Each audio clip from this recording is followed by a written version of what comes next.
Kenneth Shapiro, it's great to have you on Shrink Wrap Radio. And what we're going to talk about today is the work that you do in helping psychologists come across ways to treat people who may have been harming animals, or at least that's one aspect of your work. But how did you find yourself interested in that domain? If you could just give us a little bit of a biography and explain how you came into this area, that would be fantastic. Sure. Well, I'm a clinical psychologist by training, and I taught at Bates College way back in the 70s. And during that time, I think 75, Peter Singer's Animal Liberation book came out. And it had a chapter in it on psychology's use of animals in laboratory research. Mm-hmm. And it came down pretty hard on psychology. So I was sort of looking around for a way of broadening my academic interests and my involvement really in things. And so I called a conference at Bates on the issue. Tom Reagan, who is the seminal philosopher of animal rights, came and talked along with 7 other people. That is, there were only 7 people who came to this conference. It was a very slow beginning, but this was one of the first anyway. But to have Tom Reagan there right at the very beginning. Yeah. So anyway, I then started an organization which was focused on the critique of animal research. And that morphed into the current organizational Animals and Society Institute, which is a think tank. So that's the thumbnail. On a more personal level, I was really looking for a way of being more actively involved outside of the academy.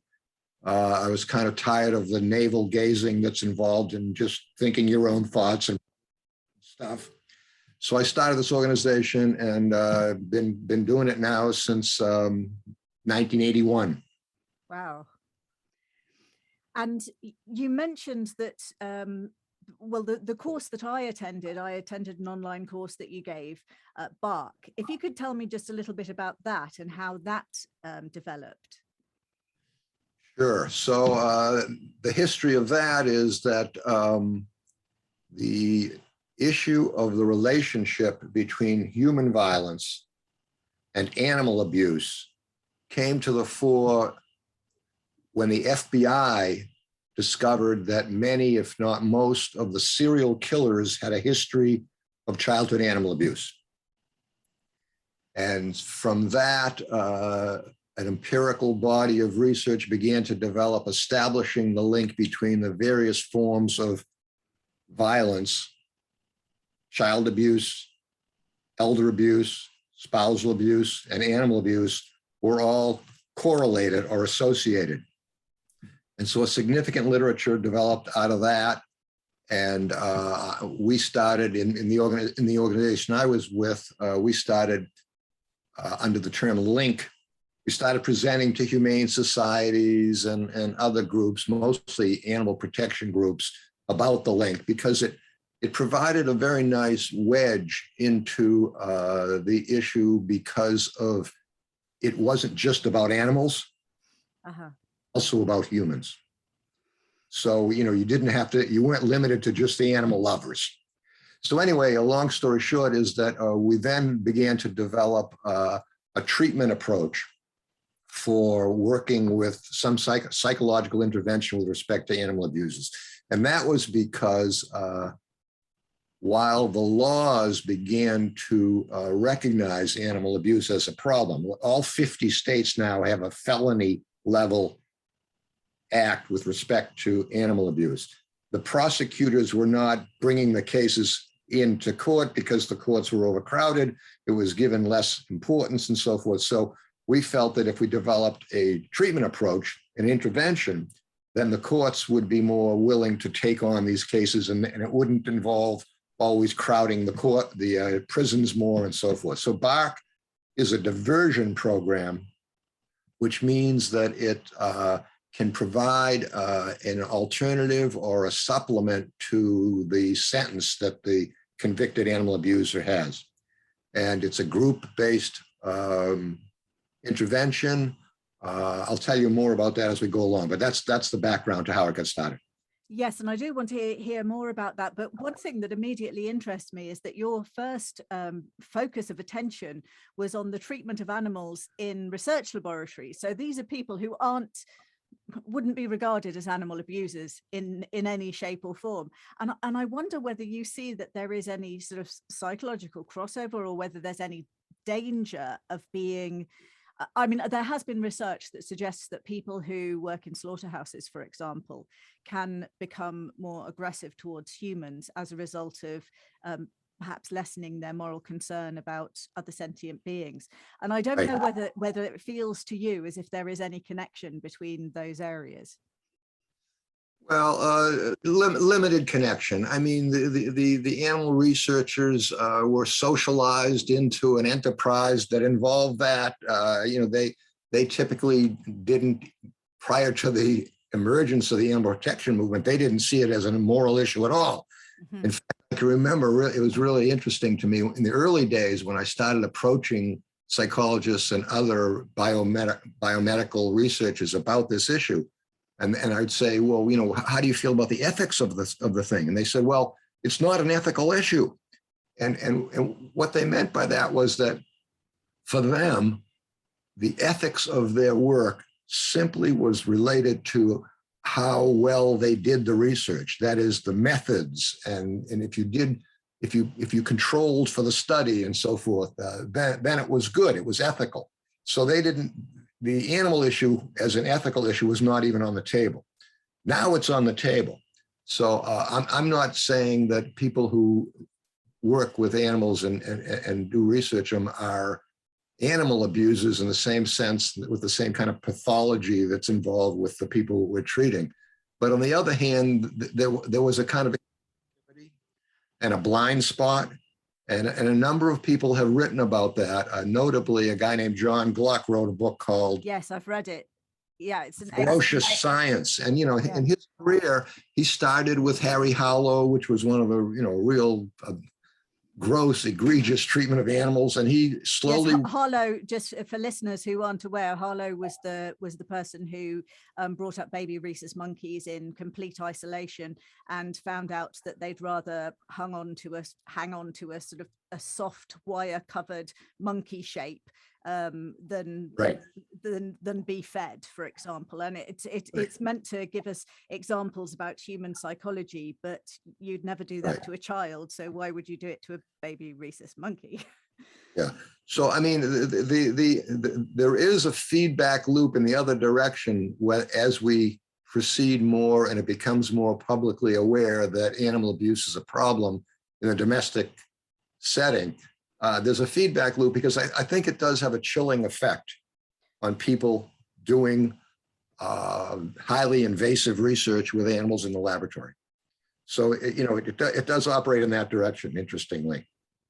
Yes, that does seem to make sense. And when you started out, how much research was there that you were able to go on that was about the psychology of people abusing animals, rather than it as a stepping stone or as just an interesting facet of the forensic psychology of a crime?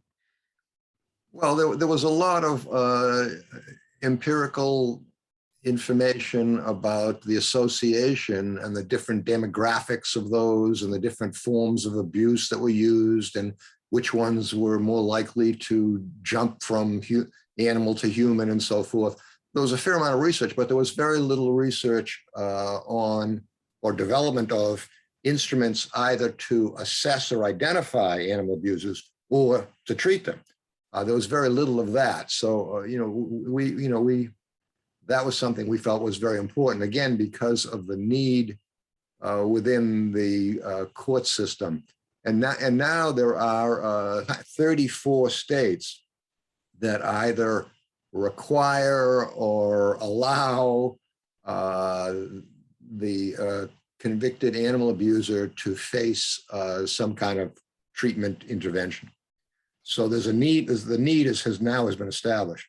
But when we first started, when we first started developing Anacare, which was the primary intervention before the diversion program BARC, there was very little out there.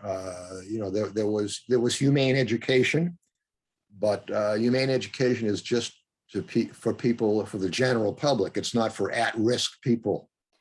So we tried to develop interventions that were for people who were at risk of becoming animal abusers or had done some animal abuse and might spread to human violence. So that's where we jumped in. So you mentioned there Anacare versus BARC. So BARC is the diversionary process, and Anacare is the procedural intervention for dealing with people who have a history of some form of animal abuse. Have I got that right, or correct? Yeah, let me say it a little bit differently. So Anacare is for folks who are have a pattern of animal abuse, have been generally convicted of animal abuse, who have often some other form of disorder, whether it's addiction or impulse disorder or narcissism or something, and they need a more intensive intervention one-on-one. That's Anacare. BARC is for people who are, maybe just beginning their career of animal abuse, if you'll excuse the expression, and they meet in a group setting, and it's a much less intensive intervention. It's not just education as the humane education is, but it's psychoeducation. So it's a somewhat diluted Anacare.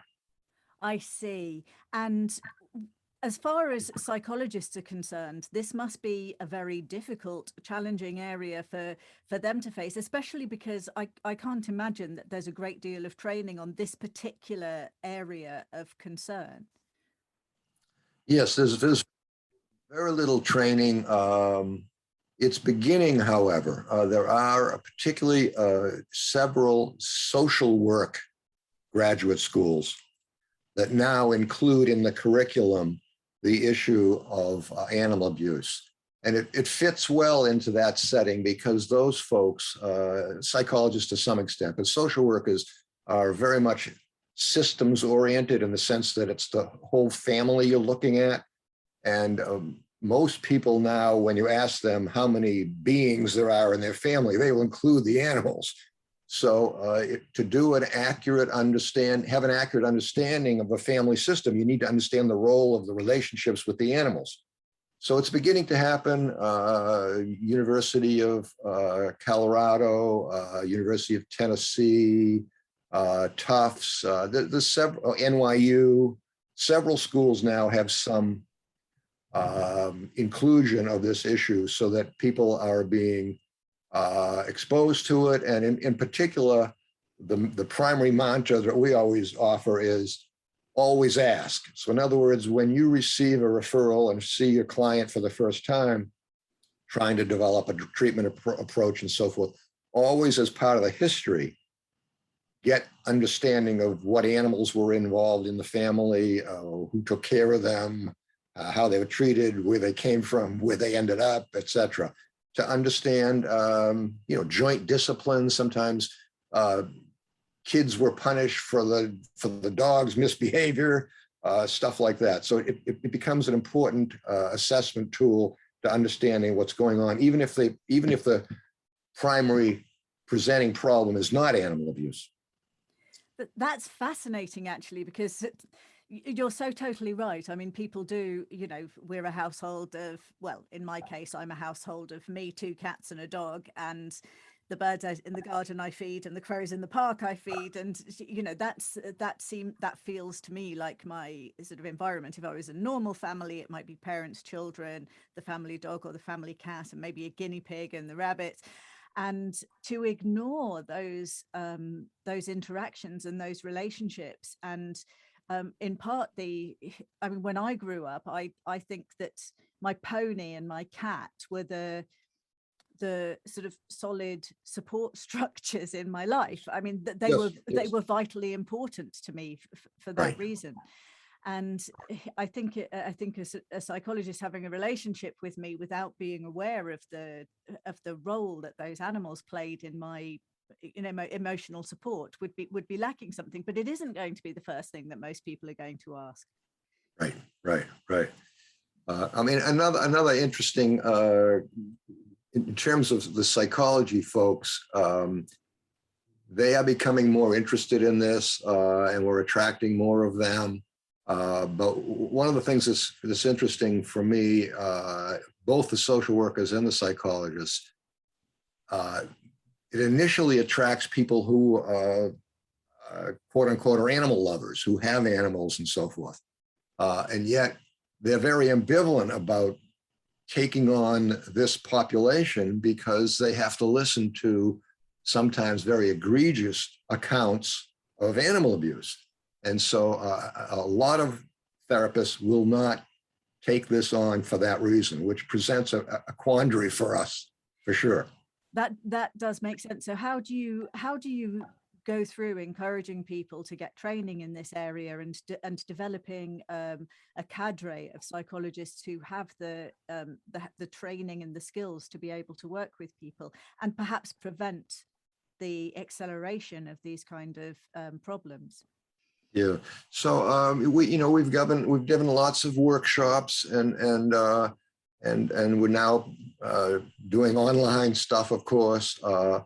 So we talk quite a bit about what's called countertransference, which is a term from psychoanalysis, but it's used much more broadly. It refers to the feelings that the therapist is having toward the client. Mm-hmm.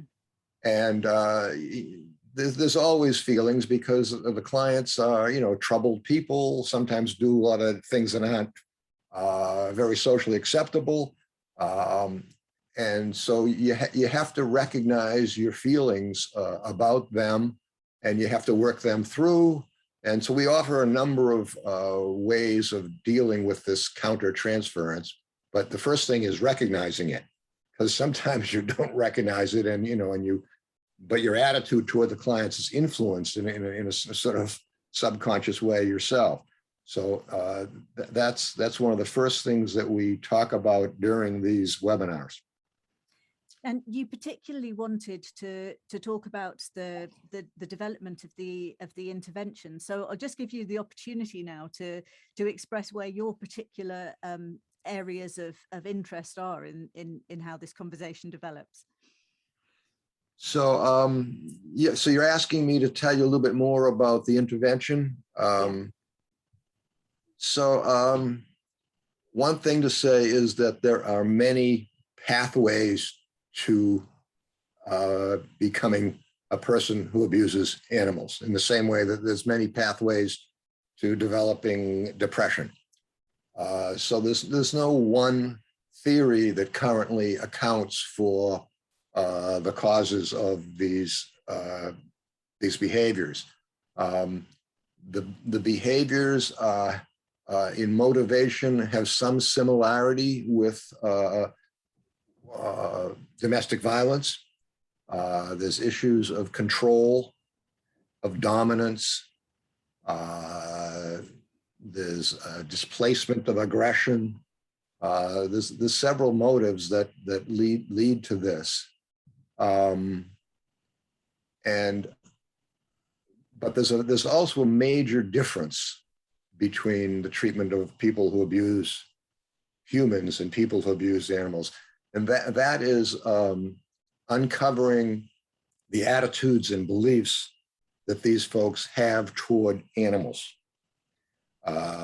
So those have many sources. One is the general culture, and certainly the animal protection movement and that social justice movement is critical of many socially acceptable behaviors towards animals, like the slaughterhouse that you mentioned and fur trapping and stuff like that. But in addition to that, so there's some general cultural features that in some ways allow or facilitate animal abuse in the home. If I can eat animals, why can't I train my dog, in the way that I want to train my dog, which is, punitive, or say. But there's also subcultural contributions. So some subcultures have made certain behaviors towards animals socially acceptable within their subculture, even though they're not in the general culture. So an obvious example is dog fighting and cockfighting. Right. So there's certain groups that, will, and so the accused, the animal abuser will say, well, we've been doing this for years. This is what my family does, cockfighting, it's great fun. So you have to deal with that therapeutically, and that's not easy. So, you have to talk about clarification of values, look for inconsistencies. One way to deal with that is to have the client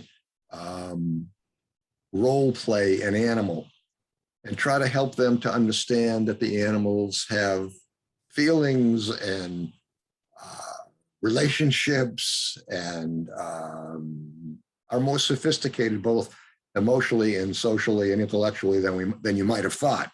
And so then, maybe maybe this dog doesn't want to fight. Maybe this cock doesn't want to be torn to pieces. Stuff like that. So we have to deal with that. Then the third source of attitudes is individual personality. Right.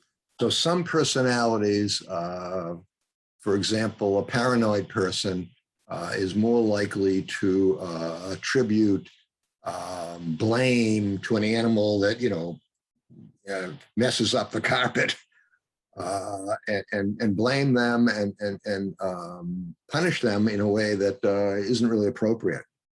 A narcissistic person is likely to over-identify with his or her dog, for example. And if the dog doesn't do their bidding, whether it's fighting or obeying or something, it's a narcissistic injury to them. Mm-hmm.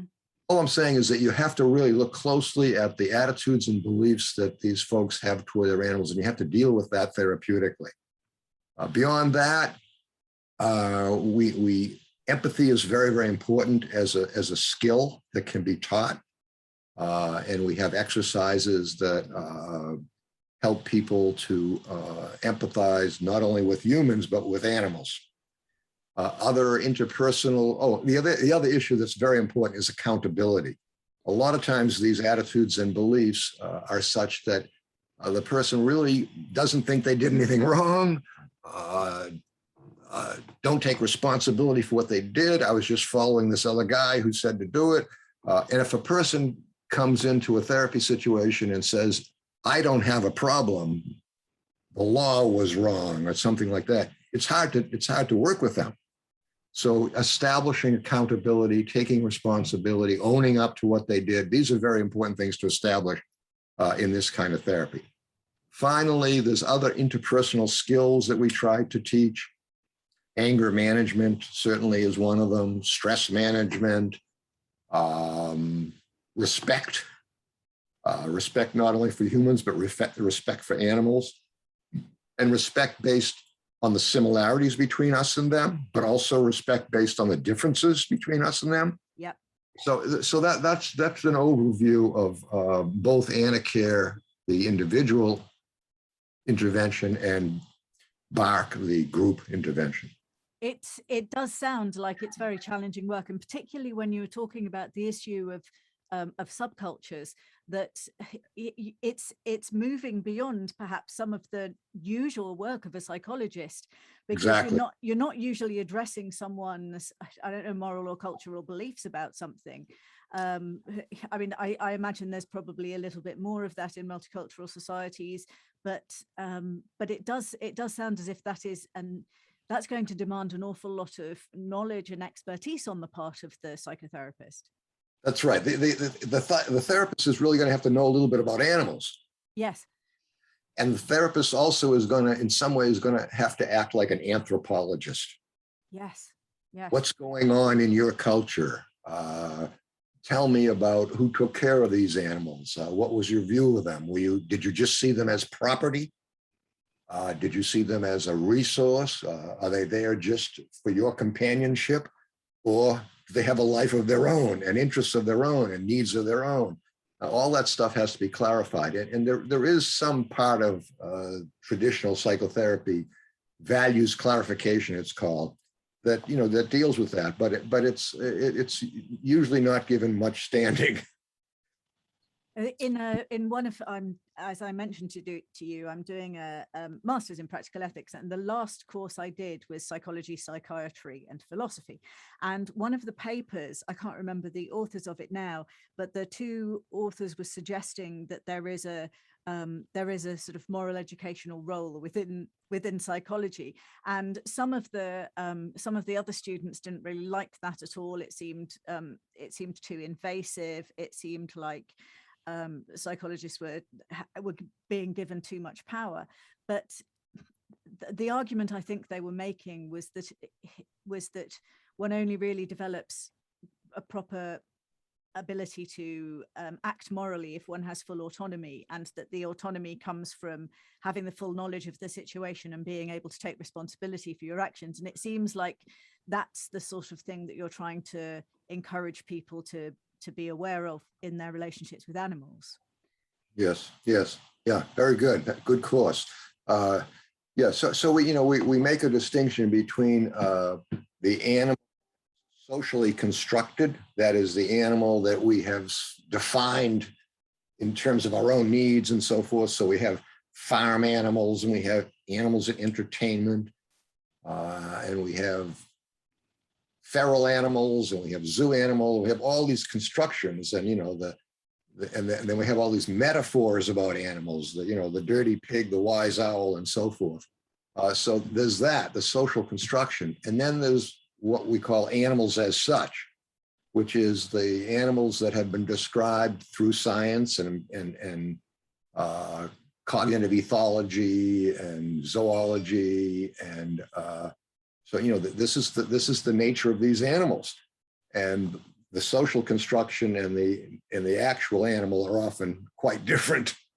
Mm-hmm. So we try to educate the folks about what a cat really needs and wants, and what a cat can experience and what a cat can't experience, and that dogs mostly see the world through smell, and that dogs are very interested in space as much more than in time, and stuff like that hopefully allows them to move from a denigrating utilitarian way of thinking about animals, they're just there for me, to an appreciation of the millions of other species that cohabit this planet with us. Just a little side note, it is rather irrelevant, but when you mentioned the dog's experience in the world through smell, I've got an aging dog, and he's got very stiff hind legs, and he got pretty smelly over the last year and a half, and I wanted to wash him. He doesn't like it, and I didn't want to put him through the whole bath experience when he's a bit stiff. So I found dog cologne, and I sprayed the dog cologne on him. The dog was so upset. He was in such a bad mood, and I mean, he was sort of being aggressive. He actually snapped at one of my cats, which in 12 years he's never done. And I realized I just completely blindsided him. Exactly. You blinded him. Exactly. Yeah. You blinded him in the area of olfactory, because he's surrounded now by this smell, and his access to the world is like he's wearing very, very, very dark glasses and he can't see. Yeah, so I had to, well, I mean, I'm not sure it meant much for me to apologize to the dog, but I had to sort of bear in mind that, his behavior was created by me. Yes. Not his fault. In the online introductory course that I attended, which I thought was very interesting, and one of the things that I thought was particularly valuable was that you had an incredibly talented person acting the role of someone who had been convicted of abusing an animal, and a rather unpleasant crime. I mean, they all are, but setting fire to a cat. And the character had said that he was just, he was kind of told to do it by his friend, and the cat didn't belong to anyone. But the thing that struck me, I didn't ask a question, but I don't know, I'm not a therapist, so I don't know whether this would have been inappropriate, but I wanted to know, which we don't think we got to, what he felt as he watched the cat burning. I mean, he said it was kind of, well, it was kind of funny, but whether he felt anything, any empathy, or whether he felt pleasure. And I couldn't tell that. Yeah, well, that's critical to both assess and intervene. To what degree does this person empathize with the cat? And to what degree does this person stay in his or her own motivations and attitudes? For example, people, adolescents in particular, young adults, often are motivated by boredom.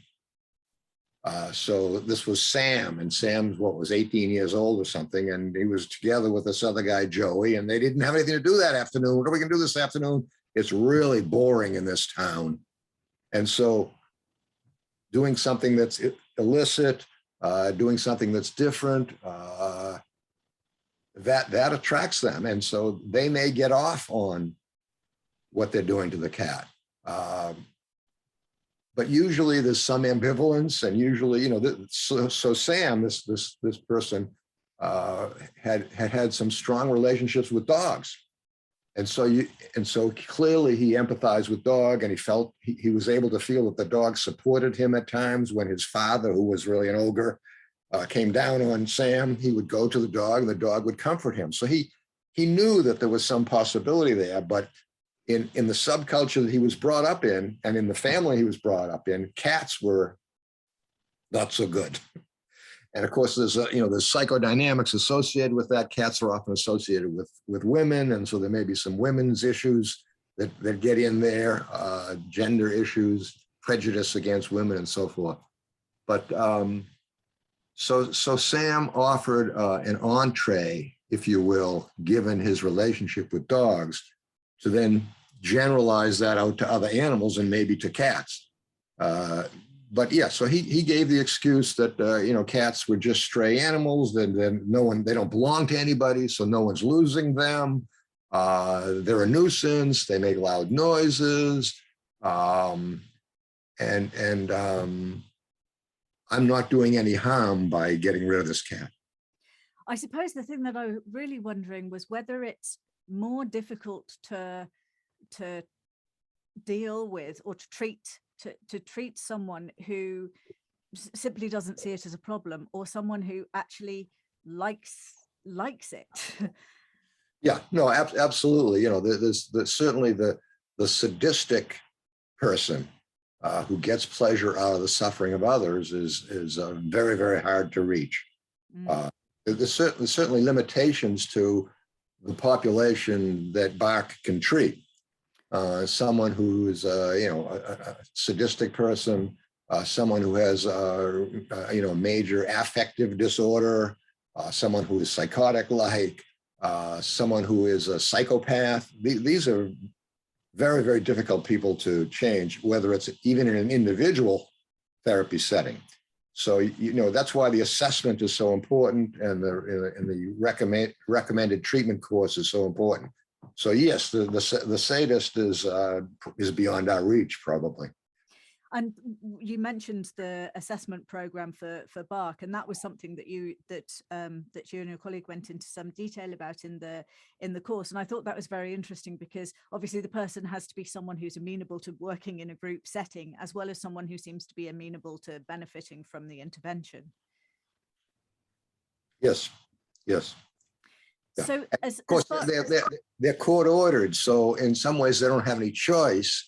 So they do it, but the attitude that they have sitting there is often not conducive to them changing. So, you have to work with one of the things we do is we ask them, what are their goals for being in this intervention? Well, the judge made me do it. Well, is there anything else that you might think you might get out of it? Well, maybe if I go through this, I won't be in trouble with the law again. So, you sort of accept their goals, and then you indicate what your goals are for them. And, so that in that way, you establish some kind of working arrangement. So in the work that you've done so far, how much impact do you feel that these interventions, whether Anicare or Bark, are having on people? Do you feel that you're able to make the kind of difference that you envisaged when you started working on these programs? We really, in a formal way, we don't have an answer to that question yet. BARC is fairly new. We haven't had enough in one place clients who have gone through Anacare. So validation study is something that we really need to do.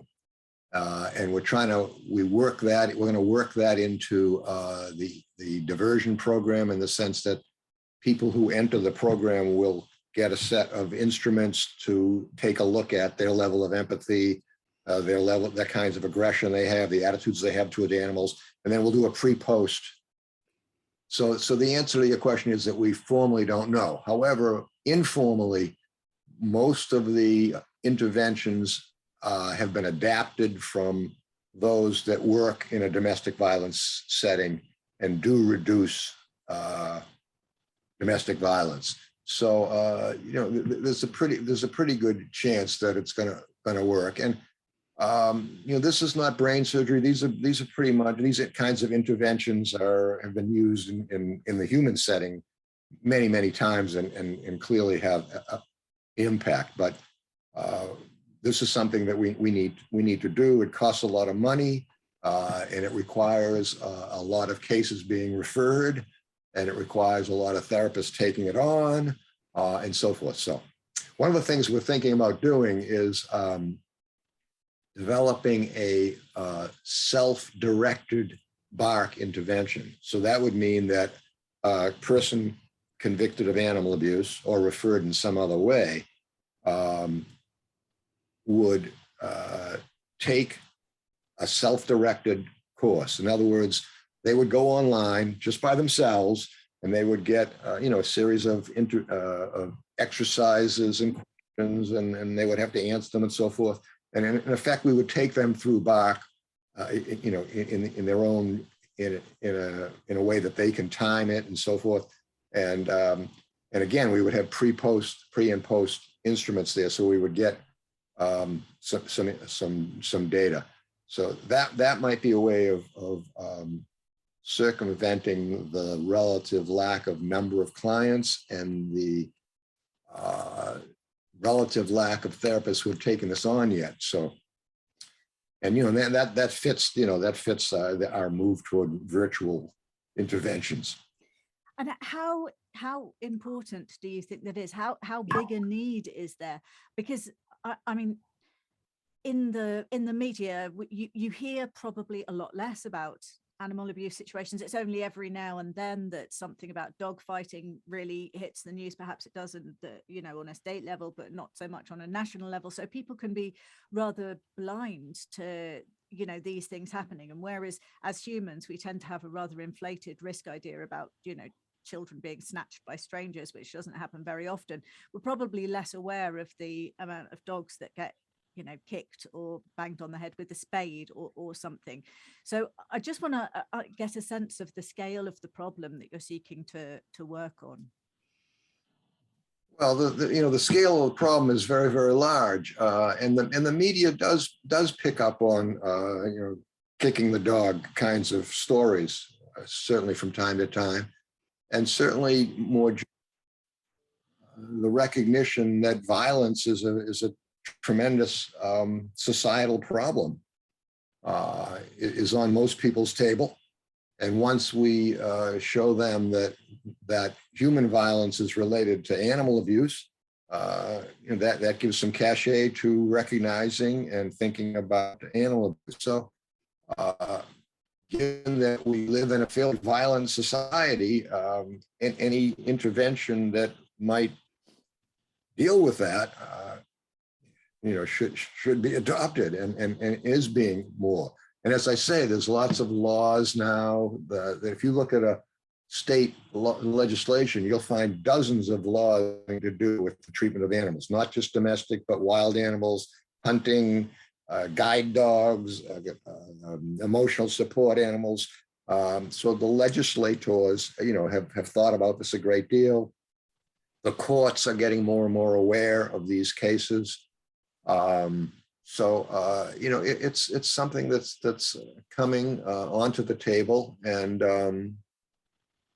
again, the link provides us with a very strong leverage for taking animal abuse seriously. We also have a social justice movement, the animal protection movement, that people are all aware of now, and people talk about animal rights. They don't really know what it means, and a lot of times they say, "Yeah, I believe in animal rights, but yeah, yes, I eat meat, and I don't really think that wildlife's that important," and so but they believe in animal rights. So some of the language is in there. Certainly the vegetarian movement, the vegan movement. Everybody's aware of that now. They think about it, well, it has to do with health. Maybe it has to do with the environment. Yeah, maybe it has to do with animal abuse. Maybe it has to do with workers subjected to conditions that desensitize them, as you mentioned before, to violence. So, I mean, it's getting out there. There's policy and practice laws that have come into effect. For example, you now can leave monies in a trust for your animal, so the animal will be taken care of. You can make a claim for custody of the animal, in a marital dispute thing. There's a law that's being developed whereby when an animal abuse case comes before the courts, the animal has is represented by someone who's an advocate for animals. So there's a lot of stuff happening. Yes, it does sound like, and one of the other things that I mean, I don't think it's necessarily hugely new, but that in some cases, women who are subject of domestic abuse resist leaving their houses because they can't take the animal with them, and they know that the animal could be subject to the same kind of abuse if it's left in the house on its own. So I think increasing numbers of shelters are acknowledging that and taking That's correct. Dogs as well. That's right. Yeah. They're called safe havens. Yeah. So that's an important development also. For you personally, I mean, obviously you're a therapist, and so you have a great deal of concern and compassion for people, but you're also a vegan with a bluebird trail and have a deep compassion and empathy for non-human animals as well. And so for you, is it a dual focus, or are you thinking, well, someone has to advocate for the animals in this area and it's going to be me? Yes. So in my career, I've done a lot of work trying to help humans in a therapy setting. I've done a lot of work as a teacher in a college, teaching people about stuff that I think is important. But yeah, my mission has come to be working on increasing our respect for animals and pushing back against practices and institutions that are exploitative or cause suffering for animals. So that's been my mission since 1981. And one other thing, just referencing the paper that actually sort of drew me towards your work, which was related more to philosophy probably than psychology, about kinesthetic relationship with your dog, and the sense of the very sort of intimate and connected relationships that we can have with other animals, developing a communication, a kind of bodily communication. And I wondered if you could just give us a sense of that, because it might be a little bit new for some people. Yes. So so I wrote a paper on which I somewhat inflatedly called "Understanding Dogs," but the background to that is that the philosophical issue is that animals have sentience. Animals have a kind of consciousness. There are lots of different kinds of consciousness or sentience or levels of sentience, but it's now clear that many species of animals, if not most, certainly almost all the vertebrates and some invertebrates, the octopus, cuttlefish, have sentience. They experience pain. They have a subjective life. So the philosophical issue, the nature of the being of animals it has been something we've learned a lot about. And we've also within philosophy learned about the problem of how to know whether they have that. And we've developed methods of trying to understand that. So this paper is on the method, really. It's on how do you understand the dog. And the primary concept I developed is called kinesthetic empathy. Empathy is clear. It's taking the perspective of another being. Kinesthetic refers to body, gesture, demeanor, facial expression, kinesthetic, the bodily, the somatic. And if you tune into that in the animal, you get a picture of what they're experiencing. So, when I go like this, you have a sense of my irritation, anger, frustration. Yeah, I step back. Yeah, and you step back. Yeah. So the same with the dog, and the other important part of this method was that it's based on a long-term relationship with the animal. So I have this dog, Sabaka, and I lived with Sabaka for 10, 12 years and got to know him extremely well. And every move, every posture, every way he sat and where he sat and the games we played. And, I had a really very, very articulate sense of this animal. So that allowed me to get a sense of what he was experiencing. And so kinesthetic empathy is that move where I allow myself to, not just to observe, but to go into and join in and empathize with. But that's informed by two things. One is I sort of referred to understanding the biography of the animal. Where did this animal come from? Well, he came from a shelter. Was he socialized with other animals? Did he have food aversion? Did he have anger issues? Did he? How much closeness to people did he want? A whole sense of his personality based on his life history, and that informs my kinesthetic empathic move. So when I know something more about you, I can better adopt your point of view. And the other piece of this was what I've talked about earlier, the social construction. So this was in Maine, and animals, dogs in Maine often are treated as outdoor animals. They're chained to the outside. They are thought to be able to sustain themselves in cold weather and so forth. So you have to sort of subtract those views that inform me as a Mainer about dogs and push them aside and go back to, as I said before, the animal as such. So it's a clearing of the space informed by the biography of the animal that then allows me to go in and have the sense that what I'm experiencing of the animal's experience has some validity and has some accuracy to it. And I can keep testing that out because the dog is asking for something, and and I try to get a sense of what he or she wants. And if I deliver and it satisfies the animal, it's a confirmation. So you can confirm the aspects of the animal's subjectivity through watching their behavior and watching the interaction. And we developed complicated games with the dog, about sort of hide and seek kind of things. And I learned how the dog's spatial ability worked. What he immediately knew he could jump onto and couldn't jump onto, what he could get under and what he could not get under. And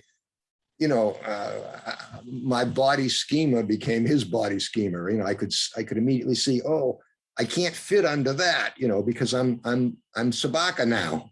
Anyway, that was what that was about. It's quite beautiful the way you describe it, and it brings to mind two things. One is Clever Hans issue, the horse that was Yes. briefly famous for counting. He was briefly famous for being able to add up, and then he wasn't clever anymore because all he was doing was reading these tiny infinitesimal, not spotted by any other human cues, that whoever was they weren't doing it deliberately. They just, their bodies couldn't help it. And this horse's ability to distinguish, to disambiguate was just phenomenal. And so, That's right. And I think that baboons, for example, are better at recognizing individual faces, particularly if goats, I have too much random knowledge about animal attributes, but the ability of animals to be able to make these tiny discriminations is probably greater than ours. So the amount of reading that they're doing, though not necessarily with the same amount of reflection or self-reflexivity as you're putting in it seems as if it would make the communication more two-way, because then both of you are engaged in that process of receiving. But the other thing that when you were talking about it was, you must take a lot of that into your practice as well. Has it made you, do you think, a better able to read humans because you've developed this ability to look beyond language? I think it was mostly in the other direction. That I for years I practiced working with humans, and I wasn't doing the animal issue, and I learned to be very, very sensitive. I see. The posture and expression and nonverbal stuff, and I took that and applied it to the animals rather than the other way around. But your point is very well taken. That the ironic thing about the Hans example is that they thought, oh, well, he's really not that smart. He can't add, but he can sense, he can read me, and he knows exactly whether I'm saying yes or no, even though I haven't moved at all. I mean, it was amazing. And dogs in particular have actually co-evolved with us through they were the first animal domesticated, and they can read us very, very well. So, they can know when I'm anxious before I know I'm anxious. Mm. They can know when I'm irritated before I know I'm irritated. So, they are wonderful readers, and they spend a lot of time looking at the face of humans. And then even more sophisticated animals like the great apes, they don't look at humans' eyes as much as the face as dogs do. So that's really quite incredible. It is quite incredible, and it makes me feel sorry for my dog, because I don't think I'm the most I think I'm probably a bit neurotic and volatile, and the poor animal is just like in this permanent roller coaster of, oh God, what's she feeling now? So it's lucky that the cats sort of do a kind of allostatic role of calming me down, whereas I tend to make the dog worried, which isn't so good. But before we go, I wonder if there are any other areas that you'd particularly like to bring up, and I would like you to pass on how people can get in touch with you, because I think it does sound as if it would be excellent addition to a lot of therapists' repertoire, and also a very needed additional skill. Yeah, in terms of other topics, no, I think we've covered quite a bit. I would just reiterate my appeal to psychologists and other kinds of therapists of other stripes, that always asking about the animals in a client that's presented to you, being aware that there's instruments that allow us to assess animal abuse as a disordered behavior. And that there's interventions that are available. So yeah, I think that's really important. In terms of access to the stuff that I've been talking about, my email, can I give that? Yeah, I can we can put it in the show notes if you're happy with that. Okay, you want to just do that?